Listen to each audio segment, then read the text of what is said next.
Yeah. Let's get that. Whoop. That's not what we want. There we go. Boom.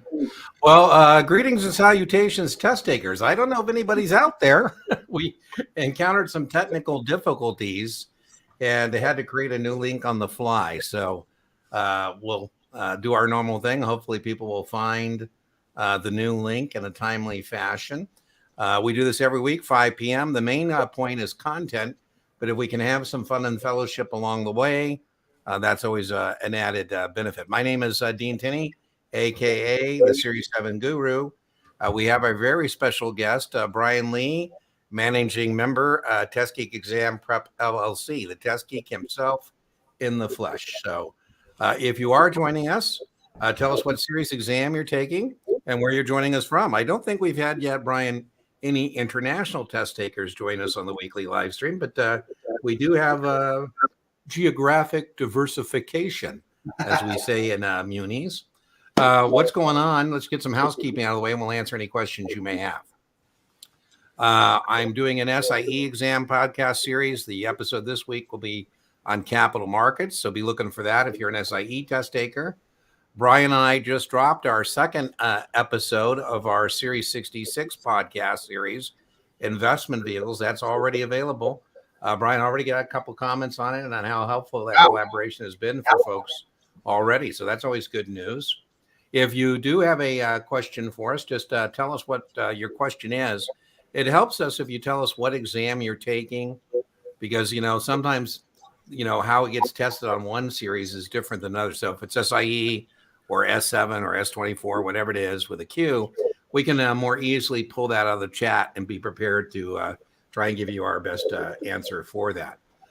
The best free supplement for your paid study materials is my YouTube channel.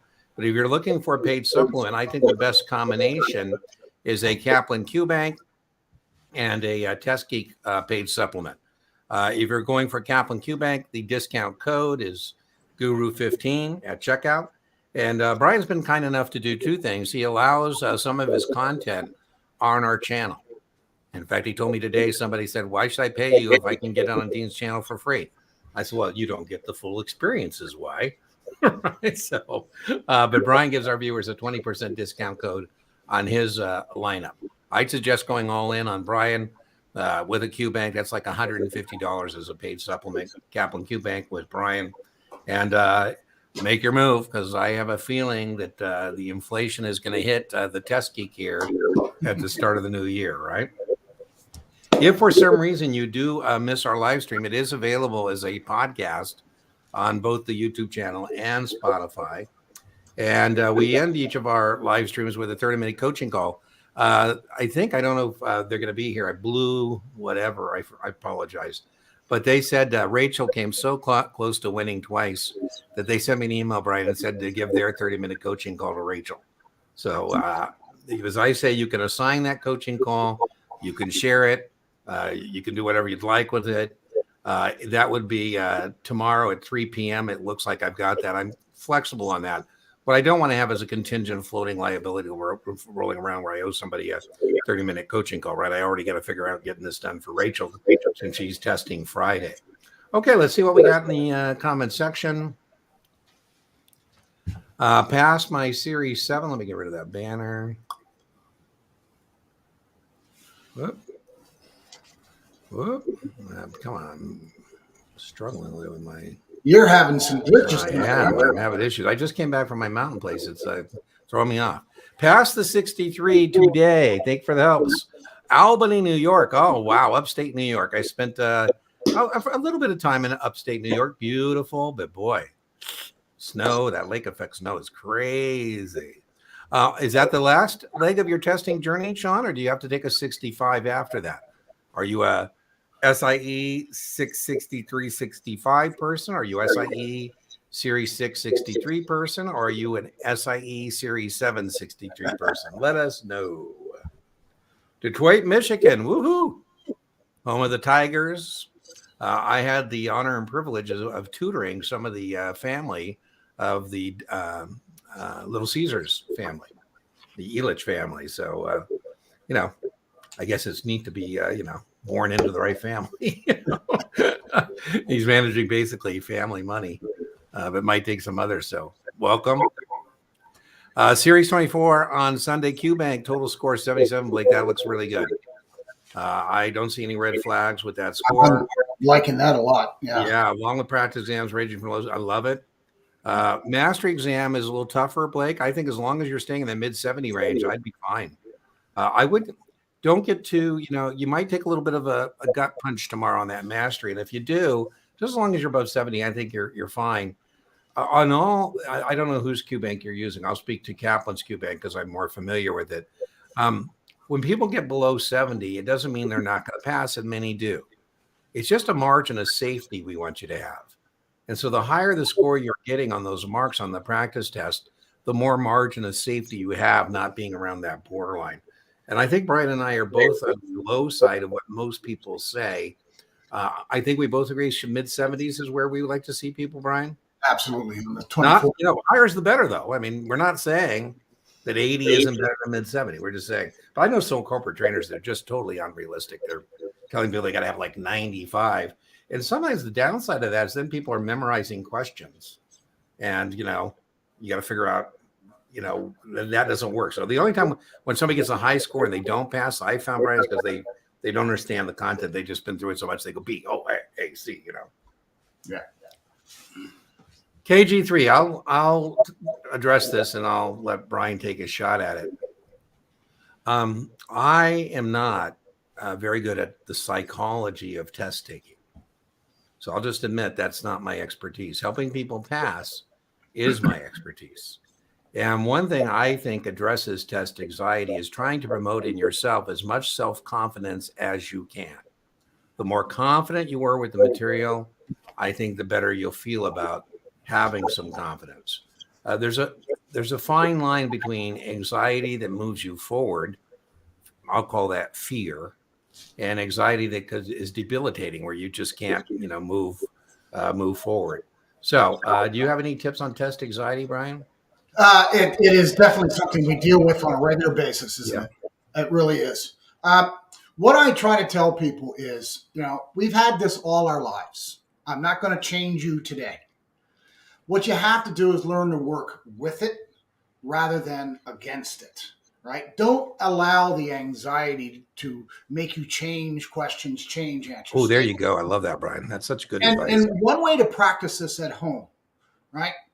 I know that when you go through your practice finals, right, you're spending 2 hours on these stupid exams and those kind of things.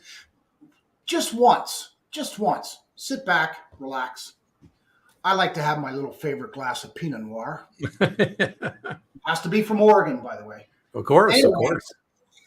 Whatever, have your favorite music on, whatever.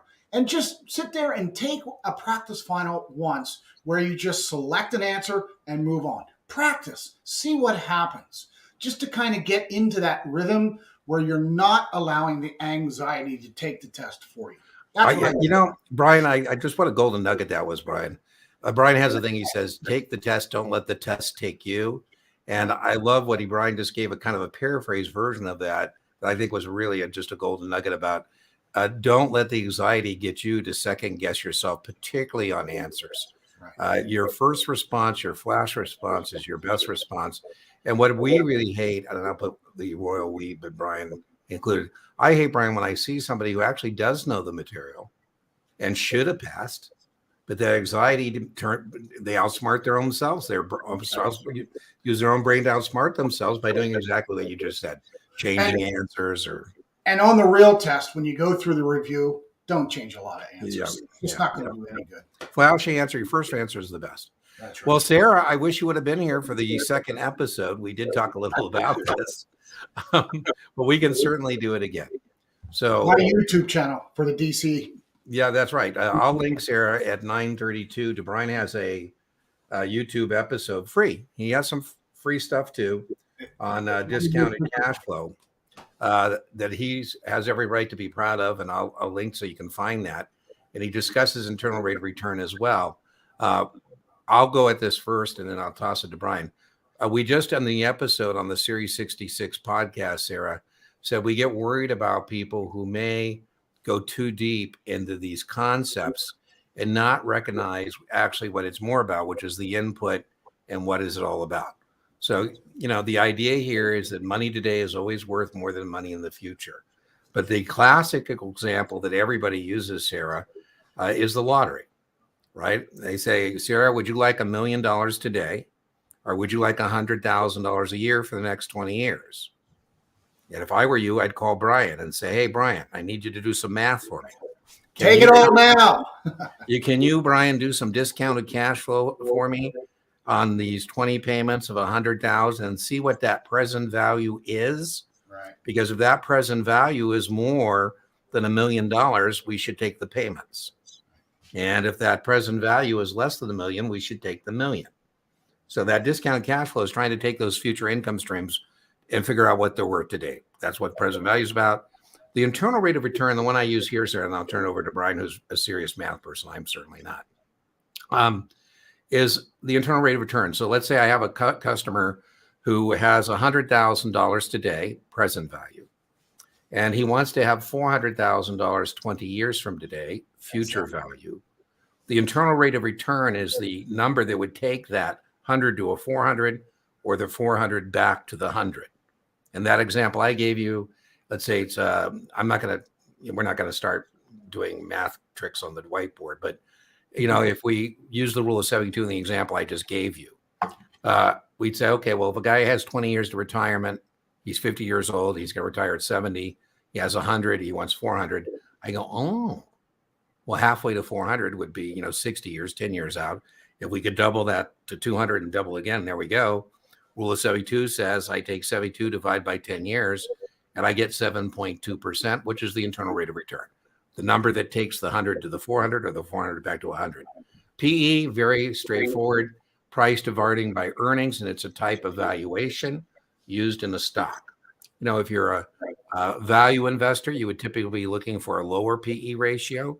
How many years in earnings does it get it back in price? And if you're a growth guy, you'd be willing to pay a higher PE because you think those earnings are going to grow. Then I'll turn it over to Brian. One last thing. Legally and language, you just got to project your answer. Here's one thing I would suggest, Sarah, is what do you think the plain English answer is? And then look at what's being offered to you. I had a young lady, Brian, who gave me the most vulgar correct answer I've ever seen.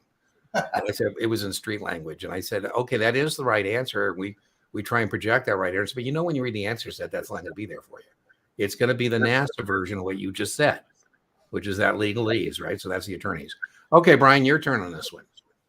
Yeah, I please take a look at that YouTube video. I think I described the discounted cash flow really, really well. For the 66, you need to start with the definition, just a basic definition. Discounted cash flow is what helps us determine a fair price for a stock or bond based on this known future cash that we're going to receive from this investment. So again, it determines the market price based on future cash flow. Another term for market price, present value. That's all that means. For a bond, that's going to depend on three things. The coupon, which is a percentage of the par value, and its maturity, because that tells us how many annual payments. So those are the three things that are dependent upon or that determine the future cash flow for a bond. For stocks, you're looking at preferred stock, which pays a fixed dividend. We then use the dividend discount model, annual income divided by rate, period. You do not, I repeat, do not have to do any math calculations on any of this on the 66. Right? But you might be asked for the formula for the discounted dividend discount model, the annual income divided by rate equals present value. Fair market.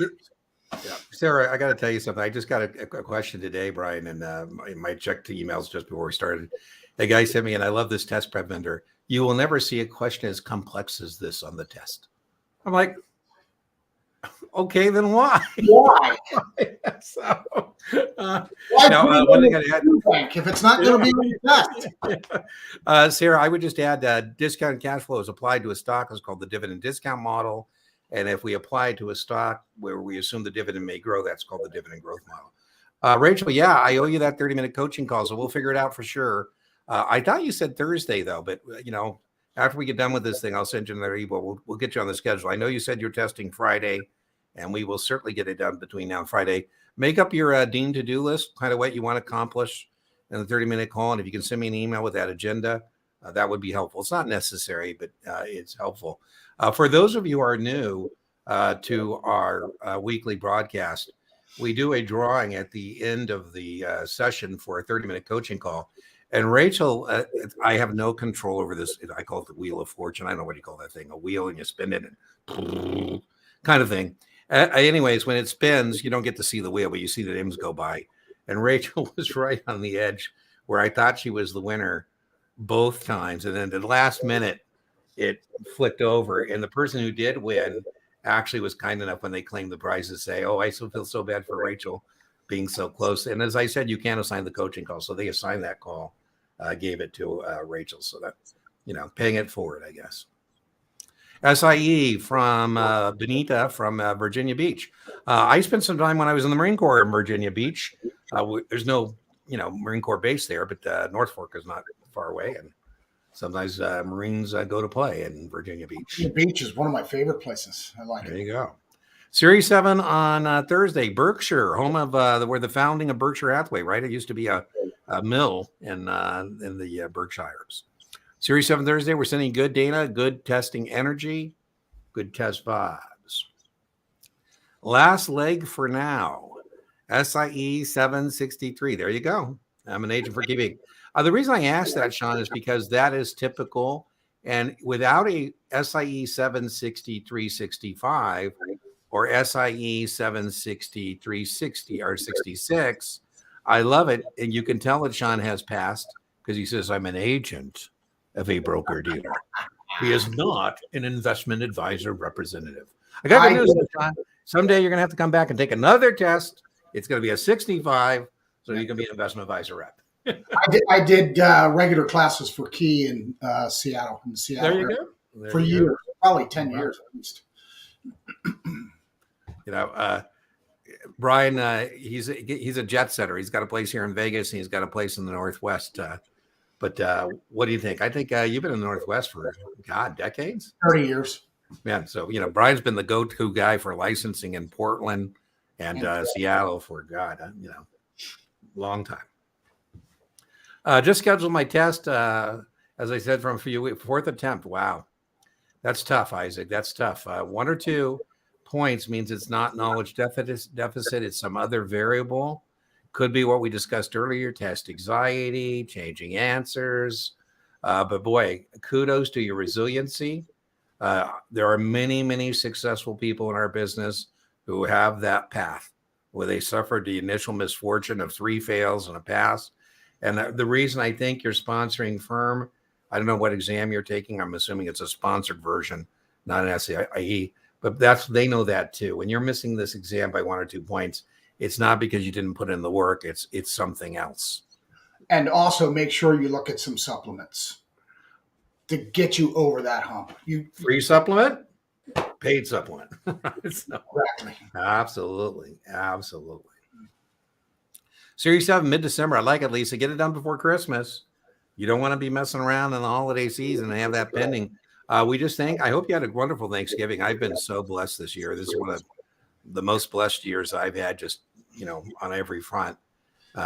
Attitude of gratitude, certainly. But I had some people who tested just before Thanksgiving. I thought, how wonderful is that? Yeah. You pass your test on a Wednesday, go into the holiday, you can refresh and reset. Yeah. So SIE in Texas.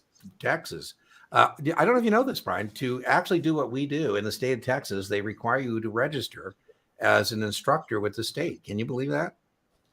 So Colorado and Texas, yours truly is registered as an instructor of test prep score exams in the state of Colorado and the state of Texas. How long is that? Oh my God, a long time. Because what happened was they can't ship instructors into Texas to teach, like Kaplan. Kaplan contracts. Listen, there's a lot of confusion. I get it. I am not a Kaplan employee. Kaplan contracts with Guru Exam Prep LLC, which is me, to teach classes for them. But anyways, they can't fly me into Texas and unless I'm registered in Texas to teach a Texas class. How long has that been? I've taught classes in Texas. Well, they haven't caught you, and I'm not going to turn you on, Brian. I got the same thing. Would the marketplace take care of this? But at the major companies like Schwab and Fidelity have major operations in Texas. They know the rule, and they'll say, "Hey, are you registered?" Ivy, hey, how are you? How are you? Mid-December, loving Nicole. Watch that 66 podcast. Let us know if you have any questions or comments.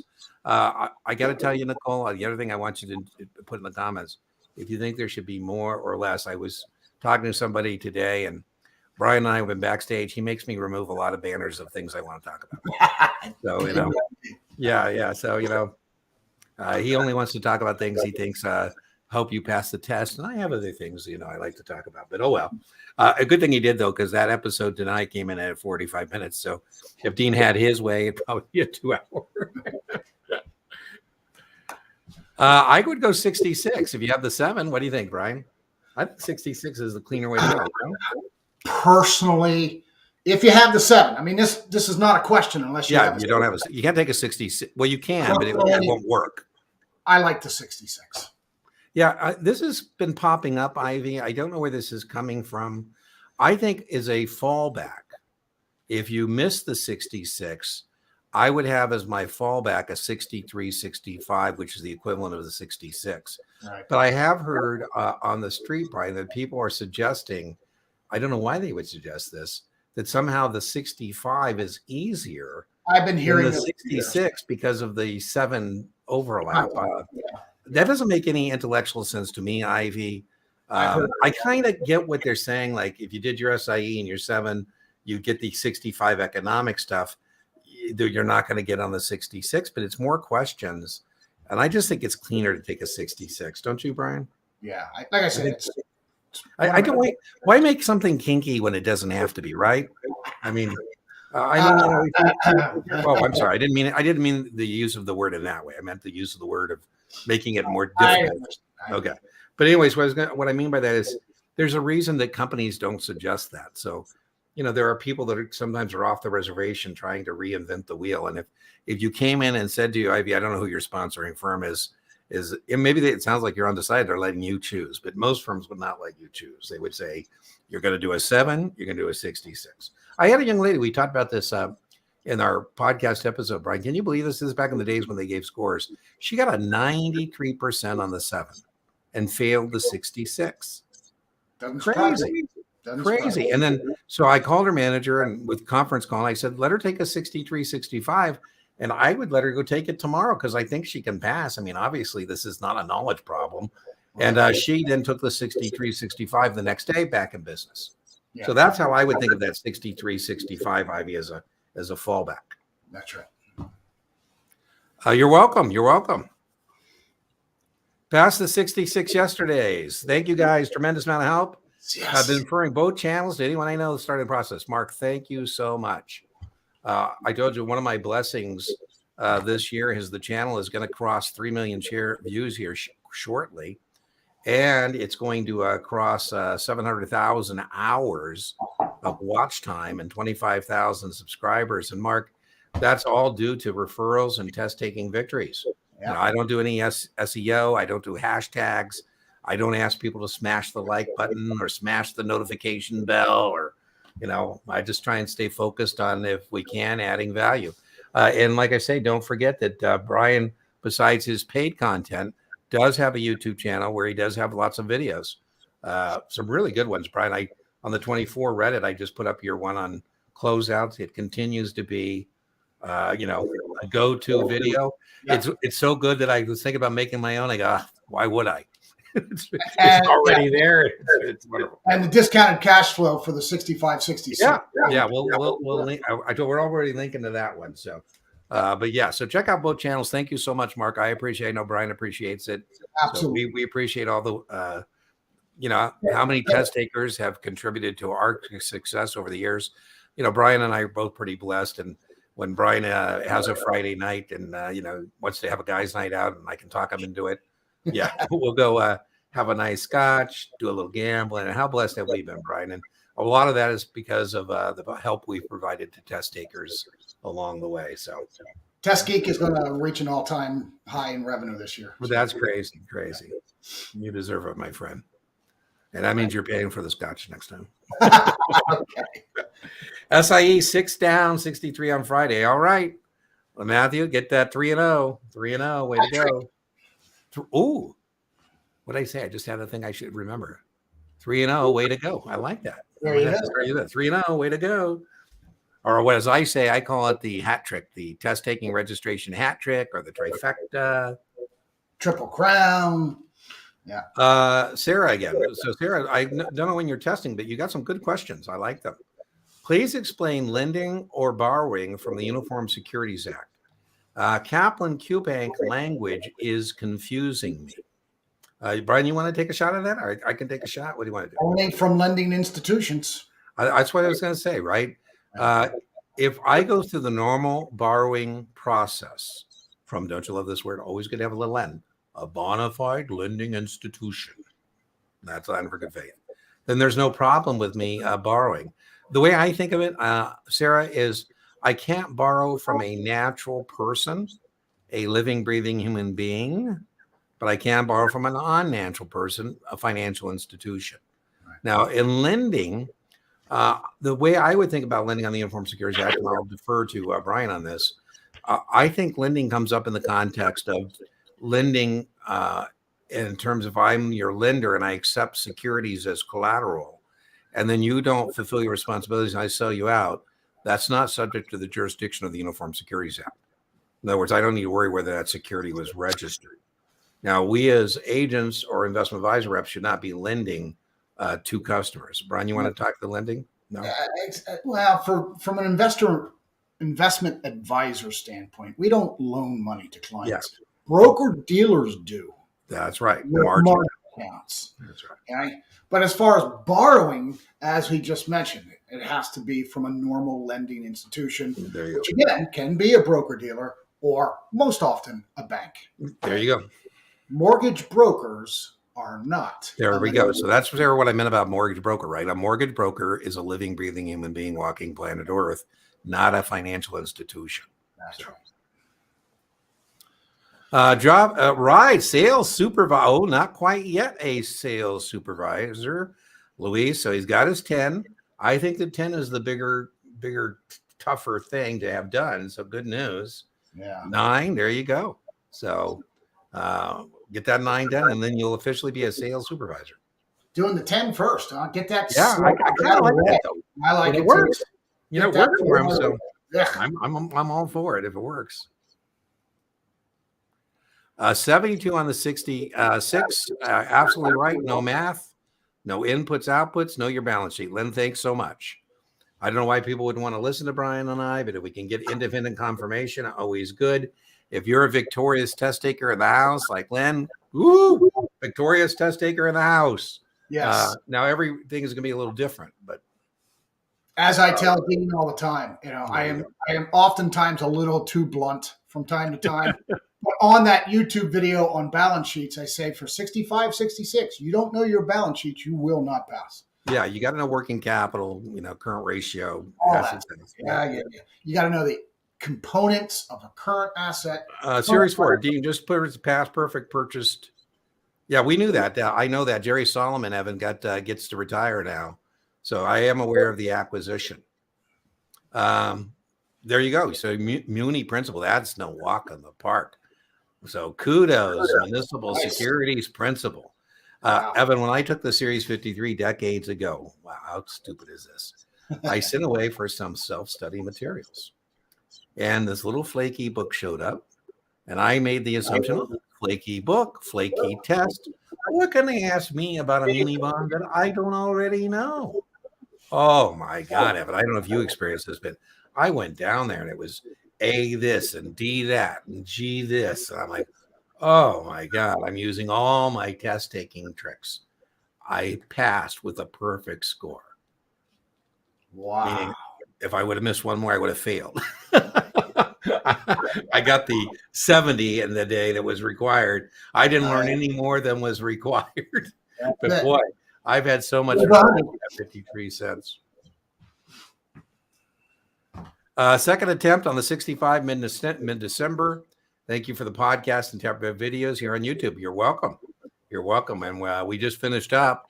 There are now on the playlist, there are 3 playlists for the 65. There's my channel. There's some of those include Brian's videos. Brian taught an evening class. We got to talk about what we're going to do in the evenings first quarter in terms of those classes. We do evening classes, and Brian agreed to do one on definition and registrations of persons, and that's in that playlist. It's mainly lectures, the first playlist. The second playlist is practice, test, and practice questions. That includes Brian's Test Geek practice test is in there at the front. By the way, all my videos are in suggested watch order. It's a buffet. Take what you like, leave what you don't. But the idea that Brian's at the front of the queue means that, I think that's more important than what's in the back of the queue. And then that third one is the podcast series that Brian and I did on the 65. So, we have a lot of 65 content available for you. There you go. I'm trying to get more podcasts up there because it seems like that's helpful for people. I don't know if you're driving or you're in the gym or whatever. I find myself listening to podcasts. I'm building an off-grid mountain place, and I don't have anything available in my Sunday shows, but I do have them as podcasts. So, I hit the phone and listen to the podcast. Well, I don't know about that, Jay. There's a lot of goats around. I guess it could be a debate. I think some people think Brian's the GOAT. Other people think I'm the GOAT. I don't think there's such a thing in our business, but I'll say we've been around a long time. Old goats, right? Old goats. Old goats, yeah. There you go. I love it.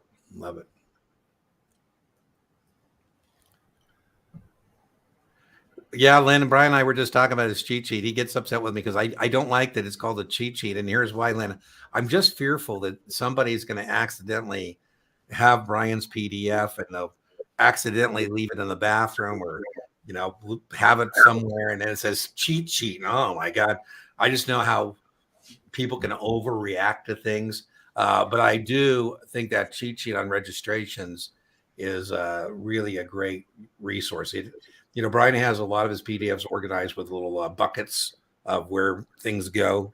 It kind of helps you in your own mind compartmentalize things. Exactly. I'll link to the definitions and registrations where Brian offered that in that video to people, and you can tell them, hey, I'm accepting that offer, but you got to watch the video to take him up on that. There you go. Thank you. We try. We're simpaticos, so our shared perspectives. Making the effort. We loved what we do, so that makes it a lot easier than it would be if we didn't like what we do. Helping people make their mark and then building their career, right? I mean, Brian. That's why we're old goats. Yeah, we get to see how the kids, pun intended. Very good, nice. And then people making a good living. I don't know if this has happened to you, Brian. I've been in a bar every once in a while. Somebody picks up my tab and thinking, who is this? It's somebody who had a class and they passed their exams, and now they're providing in a good way financially for themselves and their family. I love our industry. I joke, if you're poor and you deserve to be rich, our industry is for you. Now I just get bottles of wine in my. There you go, Pinot Noir from Morgan's, just so you know, right? It's gonna. Exactly. I may have told you this, Brian. My friends and I used to make our own Pinot Noir, and we got the grapes from the same place Mary Edwards got our grapes. And we would make it was called Latouche, as a pun on Latoche, which is a famous wine. It was pretty damn good. It's good stuff. We made that. We made a licensed and registered winemaker, right? Well, we made them in the garage. We're garage winemakers. Our wine was pretty damn good, though, I got to say. All starts with getting good grapes, and we were able to get. Well, that's why we don't do it anymore. We weren't able to get any good grapes anymore because obviously, if you're a real winemaker, you're not going to give me a ton of your grapes to go make some wine. Did you take off your shoes and socks when you were crushing? No, we didn't go that way. We had all the equipment. Maybe I should do that at my mountain place. Maybe get myself a press and. There you go. I don't think the grapes would like the high plateau of Arizona. Now you wouldn't be able to grow. What's that? You make it there, but you can't grow. Yeah. 66. Can you put a link to the balance sheet video? Absolutely. So 34, 36. We will put that link there for you. 666. Thank you so much. You're welcome, Sarah. There you go. You found it. Okay, so you don't need the link. I'll still put it there. Of course, Sarah. We love victorious test takers coming back, sharing their testing victory. It's it's good for morale. The main point of our Tuesday nights is to share content, try and answer questions. But if we can combine that with some fun, some fellowship, and some morale boost, it's hard being out there on your own, particularly in the old days. We would typically, I don't know about Brian, but I was an old school corporate campus guy, right? I'd show up, fly in, and if you were having a bad day, we could go to lunch or get an adult beverage afterwards. Nowadays, it's a lot more virtual. It's a lot more remote by yourself.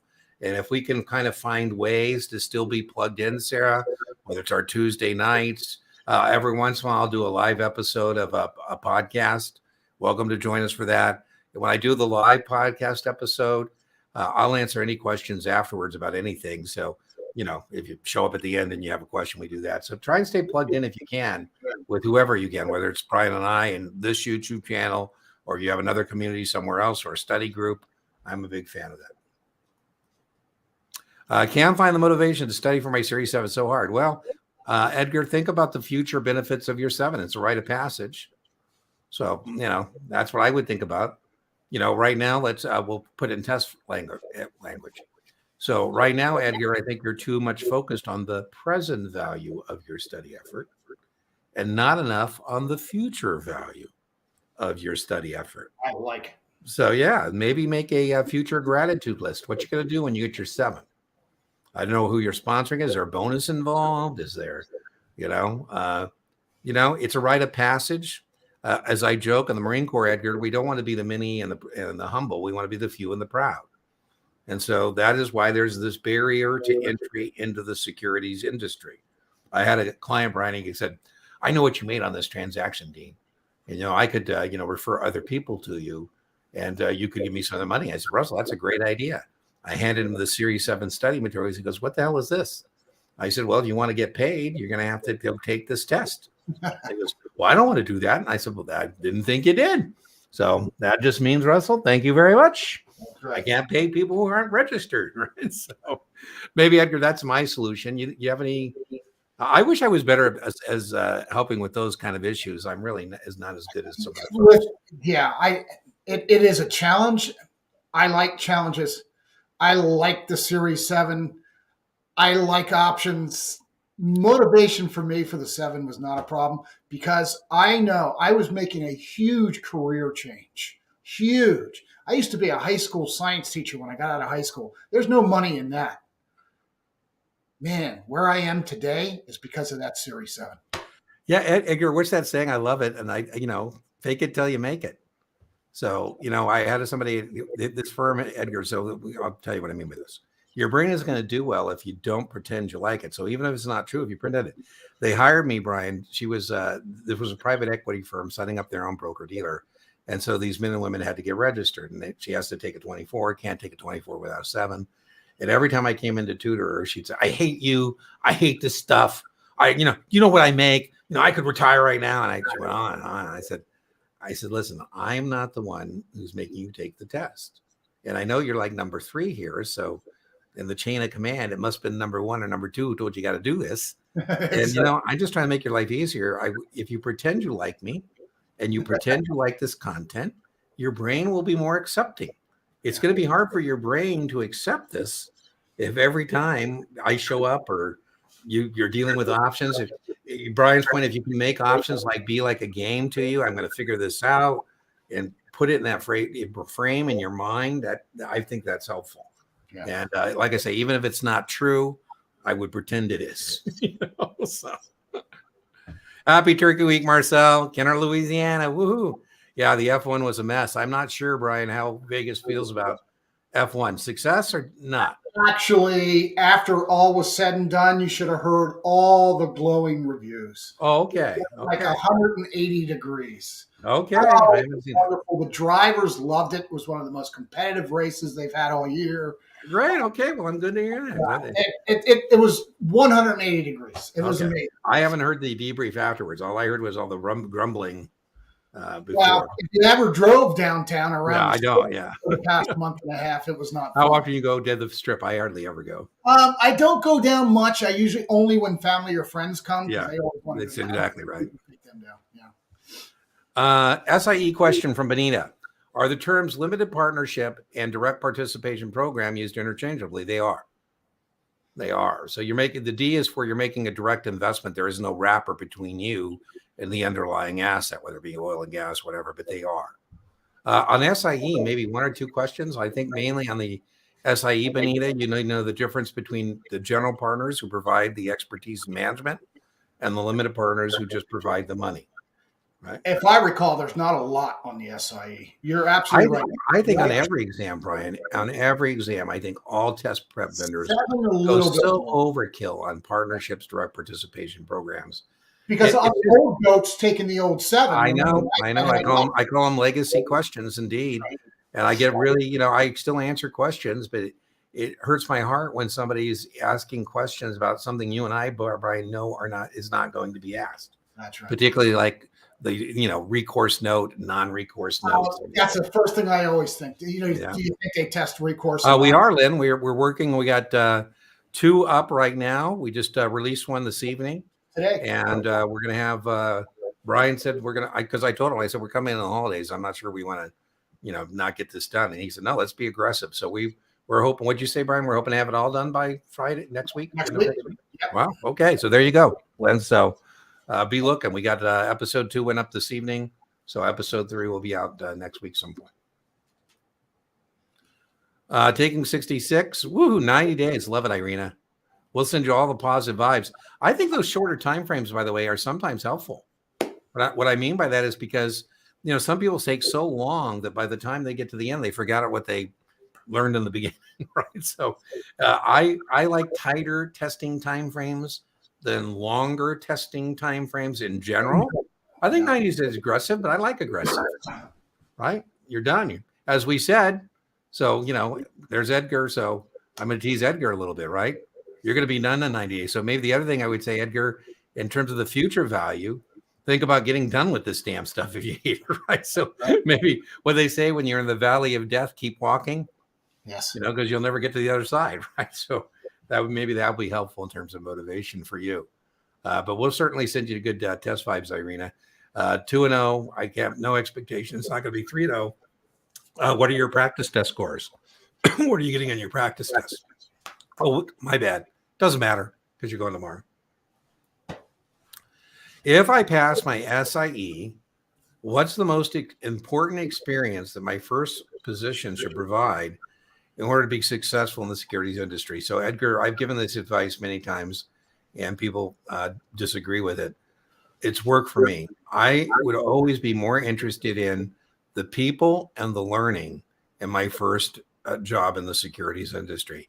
Are these people who I would like to hang out with because I'm going to be spending more time with these people than perhaps my family? Secondly, is this an opportunity where I can learn? Because I found the money will take care of itself, Edgar, in our business. So I'd be willing to accept less money for the right opportunity in terms of people and learning than more money in an environment where I'm not going to have the people and the learning experience. Brian, your thoughts? I learned so much at that firm, in a little boutique firm in Portland, Oregon. Me too. I learned to do everything at that firm. There was only a few of us that the boss relied upon. I learned my Series 7 in 60 days.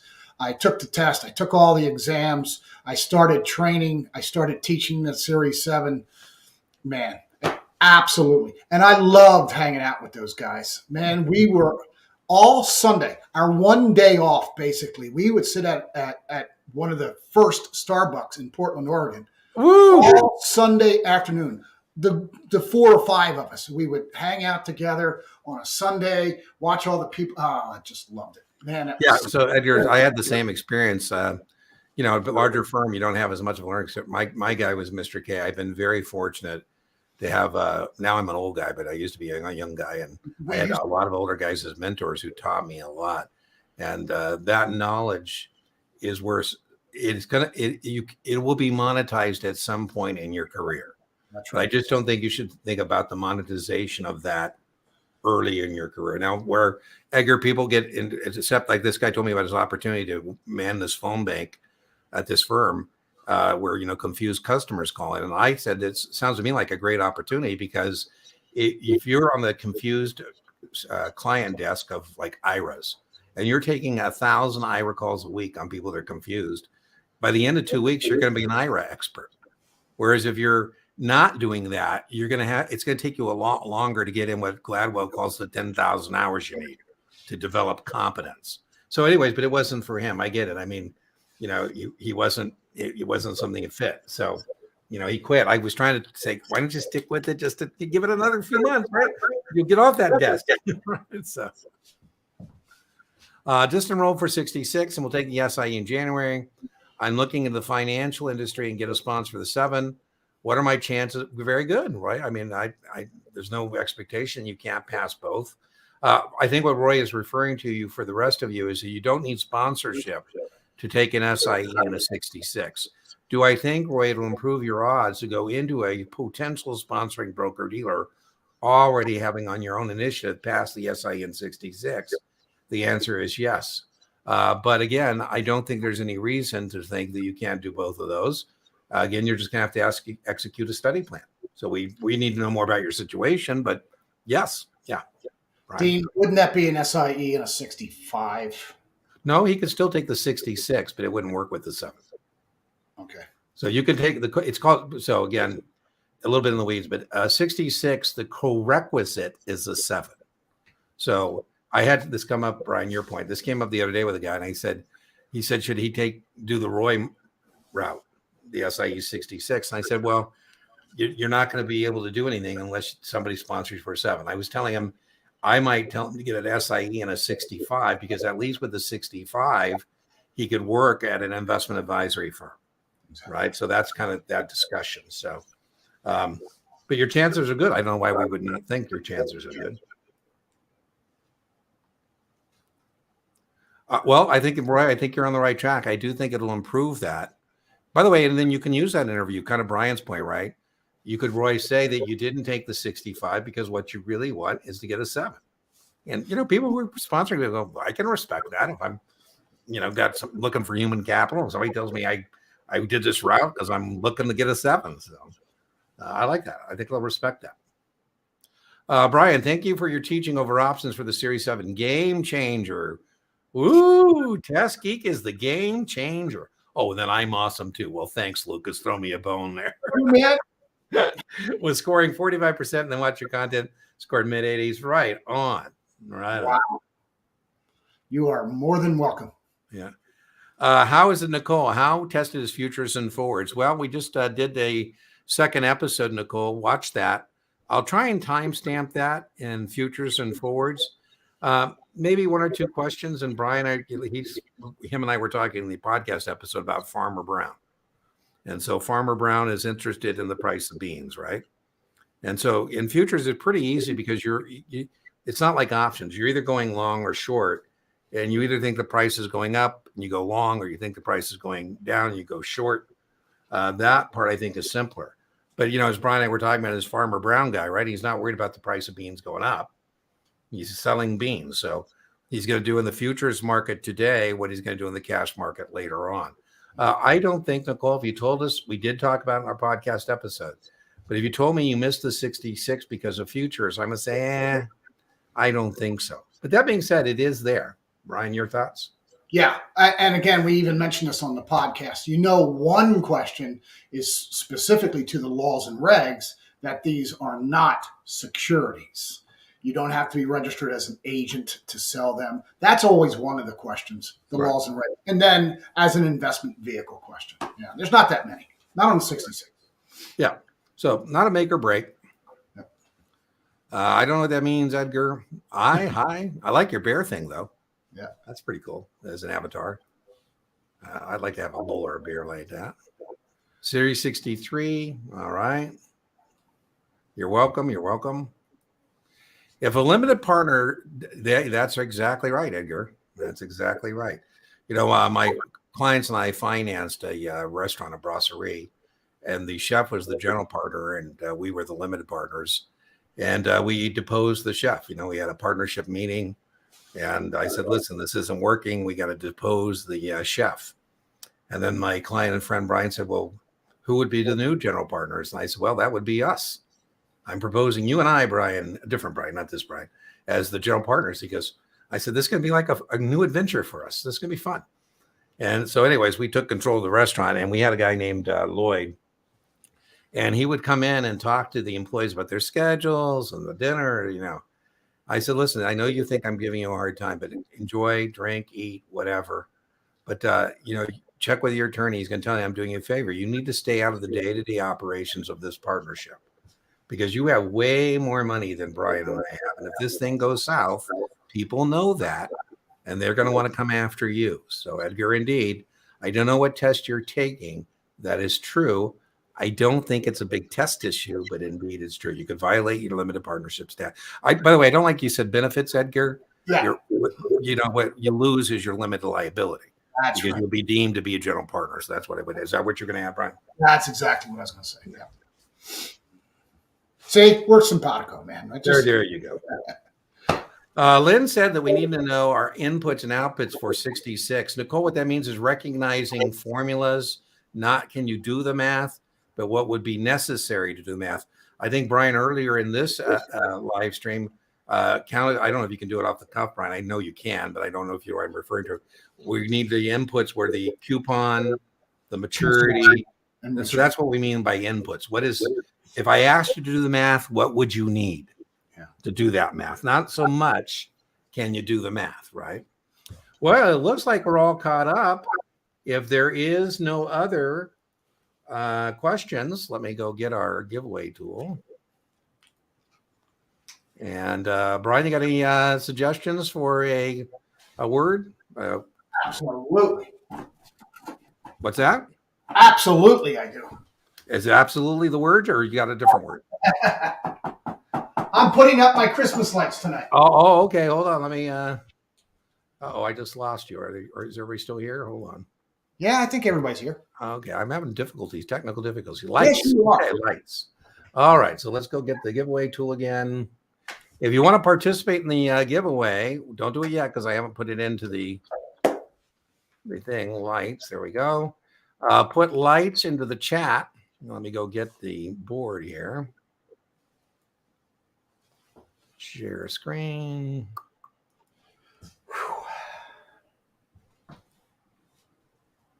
Oh, come on. Entire screen. Where did it go? Cancel. I'm trying to find the thing that does the giveaway. Okay, well, apparently I lost that one. So hold on, let me try again. Yeah, I don't know what's going on. Well, maybe it's just because I'm coming back on the grid and I haven't adjusted back to the grid yet. Okay, so we got 4 entries there, and let me just now see if I can share the screen. Share screen. Let's try one more time here. There we go. All right, let me make that big. Perfect. Is that showing up now, Brian? Yes, it is. Perfect. And then remember, if you claim the prize, then you need to send me an email claiming the prize. Anybody else want to participate? Again, you can assign it. You can, user error right on myself. You can assign it. You can share it. It is recorded and shared as a replay with the channel. So just so you're aware of that. You can find coaching call replays in the playlist as well. Okay, 8 entries. Spin the light this Christmas holiday season. All right, so let's do the drawing. And the winner is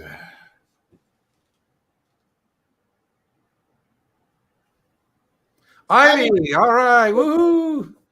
So Ivy, I think you already have my email, I think, but there it is for you. So send me an email, claim your 30-minute coaching call. Let me get rid of that now. Remove. Let's get back to Brian and I. Any other questions or comments before we call it a night? Okay, well, if not, remember, inch by inch, your exam is a cinch. Yard by yard, your exam is hard. And Brian? If this was a glass of Pinot Noir, it's simple. Stay with what you know. You take the test. Don't let the test take you. I love it. I love it. See you guys next Tuesday, 5 p.m. from Las Vegas. Bye-bye.